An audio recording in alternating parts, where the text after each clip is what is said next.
पिता पुत्र पवित्र आत्मा के नाम पर आमीन। आप सबों को जय यीशु।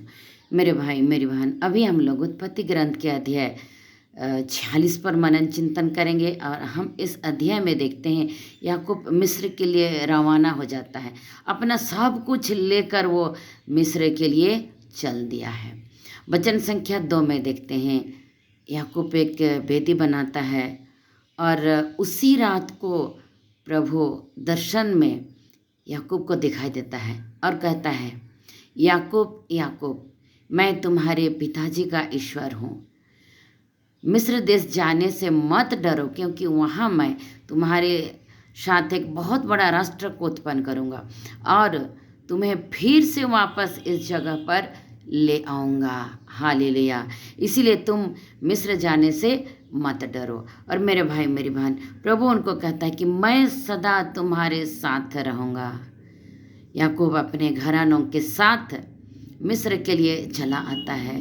देखिए, याकूब के खानदान के लोग जब मिस्र से निकले थे तो ये लोग केवल 70 व्यक्ति थे और अब वे मिस्र देश में 430 बरस तक वहीं रहेंगे। हालेलुया।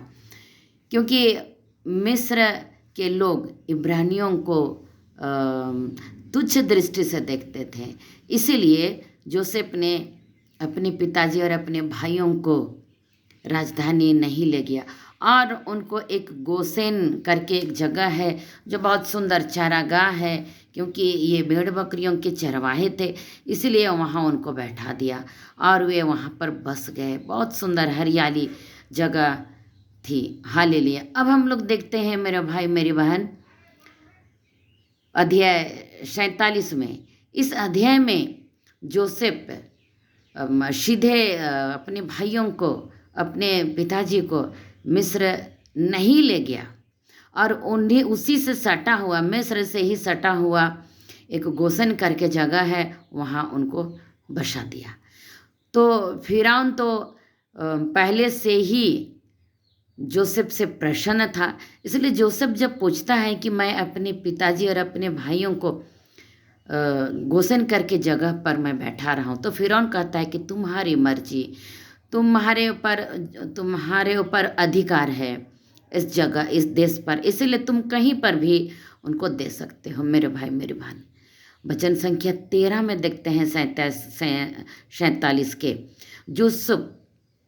जो जोसेफ है अपने पिताजी के साथ गले मिलकर बहुत देर तक रोता है और वो कहता है कि मैं चाह रहा था कि मैं तुमको कभी नहीं देख पाऊँगा, लेकिन मेरी आँखों ने तुमको देख लिया, इसीलिए मैं अब बहुत खुश हूँ। और वे याकूब से गले मिलकर दोनों बाप बेटे बहुत देर तक रोते हैं। मेरे भाई मेरी बहन, राजा ने जब उनको मालूम हो गया उनके पिताजी आए हैं, तो राजा ने उनको बुलवाया और राजा ने उनको पूछा कि तुम्हारी उम्र कितनी है। तब उस समय याकूब की उम्र 130 बरस थी और उस गोसेन जगह पर रहकर वे बहुत फले फूले और याकूब गोसेन करके जगह है वहाँ पर और 17 साल तक जिया। इस तरह गोसेन में याकूब 147 बरस तक फिर से जिया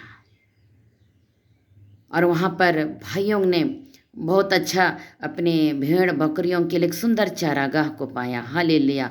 याकूब ने जोसेफ को फिर से बुलवाया।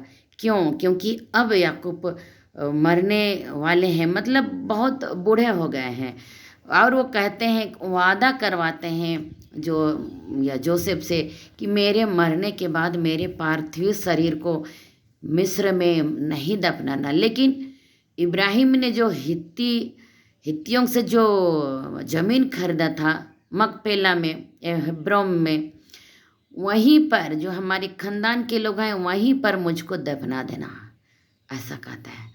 जोसेफ ने वचन दिया, आप जैसा चाहते हैं वैसा ही मैं करूँगा। मेरे भाई मेरी बहन, याकूब उस जगह पर गोसेन करके जगह में गया और वहाँ पर उनके खानदान के लोग 430 बरस तक वहीं पर रहेंगे, जब तक कि दूसरे फिरौन नहीं आ जाता है तब तक ये वहीं पर रहेंगे। लेकिन बाद में हम लोग देखेंगे जो उस गद्दी पर जो दूसरे फिरौन आ जाता है वो नहीं जानता था जोसेफ को, इसीलिए इनको उस जगह पर बहुत कष्ट झेलना पड़ेगा।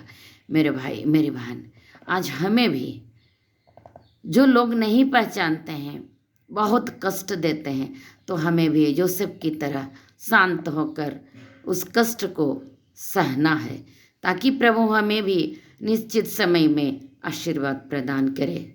ईश्वर को धन्यवाद। जय यीशु। हालेलुया।